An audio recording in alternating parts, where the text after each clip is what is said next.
कर्नाटक के हासन में एक कुरियर के दफ्तर में एक मिक्सर ग्राइंडर फट गया जो पार्सल के तौर पर आया था, जिससे एक शख्स ज़ख्मी हो गया। ये हादसा पीर की रात केआरपुरम में वाक़ DTDC कुरियर ऑफिस में पेश आया और ज़ख्मी की शनाख्त शशि के तौर पर की गई है, जो कुरियर ऑफिस में काम करता था। हासन के superintendent of police Hariram Shankar ने कहा कि मिक्सर कुरियर के तौर पर आया था। इस बात की तस्दीक होना अभी बाकी है कि आया ये प्लग पॉइंट से मुंसलिक होने पर फटा था या पार्सल के तौर पर खुद ही फट गया। पुलिस के मुताबिक शशि के हाथ और जिस्म के कुछ हिस्सों पर चोटें आई हैं और इसका इलाज चल रहा है, मगर ख़तरे से बाहर है। धमाके की शिद्दत से कुरियर ऑफिस के शीशे टूट गए। मैसूर से FSL फॉरेंसिक साइंस लैब की टीम धमाके की वजह और नौयत का जायज़ा लेगी और मुकदमा दर्ज कर लिया गया है। एक पुलिस एहलकार के मुताबिक अभी तक कोई मशकूक चीज़ नहीं मिली है और तहकीकात जारी हैं।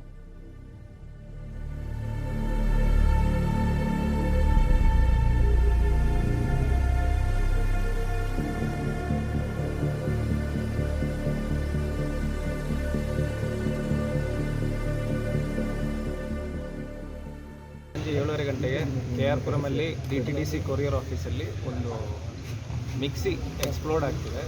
ಅದು ಮಿಕ್ಸಿ ಒಂದು ಕೊರಿಯರ್ ಬಂದಿರುವಂಥ ಮಿಕ್ಸಿ ಅಂತ ಹೇಳ್ತಿದ್ದಾರೆ. ಅದು ಓಪನ್ ಮಾಡಿ ಪ್ಲಗ್ ಪಾಯಿಂಟಿಗೆ ಕನೆಕ್ಟ್ ಆಗಿದಾಗ ಎಕ್ಸ್ಪ್ಲೋಡ್ ಆಗಿದೆ ಅಂತ ಹೇಳ್ತಿದ್ದಾರೆ, ಇಲ್ಲ ಅದನ್ನು ಅಲ್ಲೇ ಇದ್ದು ಎಕ್ಸ್ಪ್ಲೋಡ್ ಆಗಿದೆ ಅಂತ ಹೇಳ್ತಾರೆ. ಇದು ವೆರಿಫೈ ಮಾಡಬೇಕಾಗಿದೆ. ಆದರೆ ಒಂದು ಮಿಕ್ಸಿ ಎಕ್ಸ್ಪ್ಲೋಡ್ ಆಗಿದೆ. ಈ ವಿಕ್ಟಿಮ್ ಯಾರು ಶಶಿ ಅಂತವರು ಅಲ್ಲಿ ಕೊರಿಯರ್ ಆಫೀಸಲ್ಲಿ ಕೆಲಸ ಮಾಡ್ತಾ ಇರುವಂಥವ್ರು, ಅವ್ರ ಮೇಲೆ ಒಂದು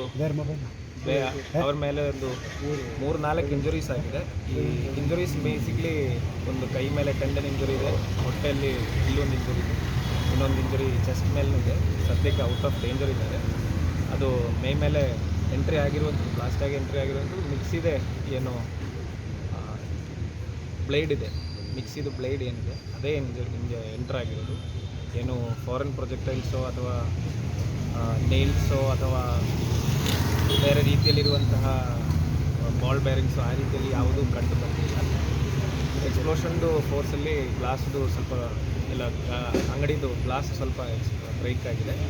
ಸ್ಪಾಟ್ ವಿಸಿಟ್ ಮಾಡಿದ್ದೀವಿ. ಈಗ ಮೈಸೂರಿಂದ ಫೊರೆನ್ಸಿಕ್ ಸೈನ್ಸ್ ಲ್ಯಾಬ್ನವರಿಗೆ ಕರೀತೀವಿ.